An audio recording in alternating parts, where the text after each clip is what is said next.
نم نمی شب‌های به پایان او، گریه ها از دیدگانی جان او، تا غم و اندوه امت کم شود،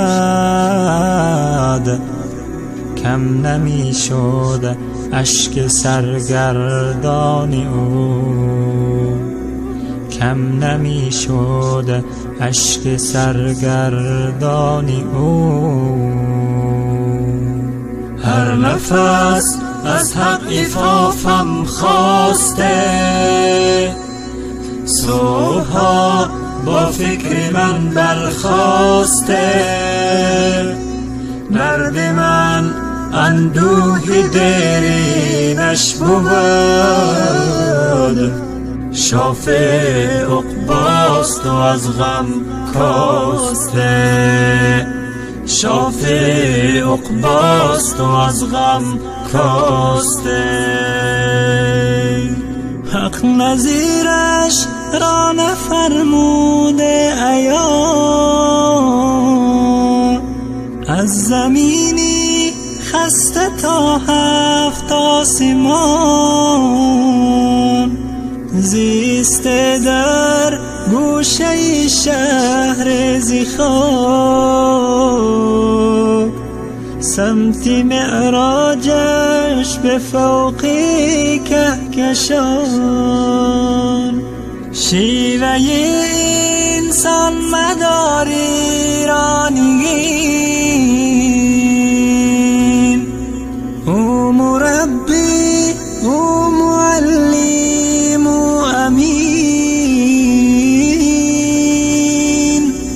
حق نوشته در کناری نامی او،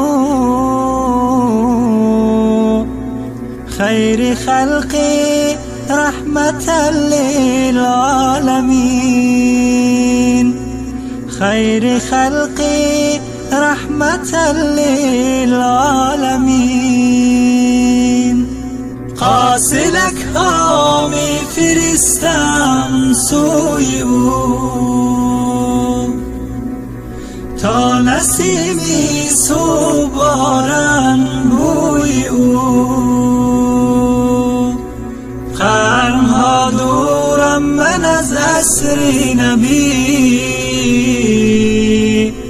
می تپم در اشتیاقی روی او،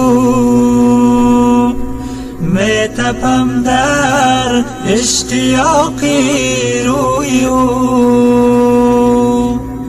لا بلای خلقت ارض و سما،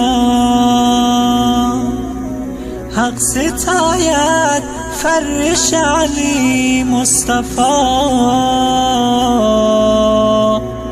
میرسد روزه که با هم میشویم، دار دنیا نیز کلی ماجرا، دار دنیا نیز کلی ماجرا.